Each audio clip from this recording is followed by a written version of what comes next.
સાથે જોડાયેલા સભાસદોની ધીરજ હવે ખૂટી ગઈ છે। 1000થી વધારે સભાસદો સુમુલ ડેરી ખાતે પહોંચ્યા અને તાત્કાલિક ધોરણે ચૂંટણી યોજવાની તેમણે માંગ કરી। સુમુલ ડેરીને રાજકીય અખાડો બનાવી દીધો હોવાનો તેમણે આક્ષેપ કર્યો છે।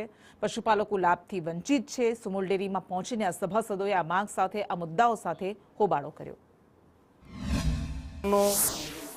મુખ્યમંત્રીથી માંડીને સહકાર વિભાગથી માંડીને સરકાર જ્યારે રાત દિવસ પ્રજાજનોનું કામ કરવા માંગતી હોય ત્યારે કંઈક અંશે કોઈ વ્યક્તિગત કાવા દાવાને કારણે ઇલેક્શન લંબાઈ રહ્યો હોય એવું મને વ્યક્તિગત લાગે છે।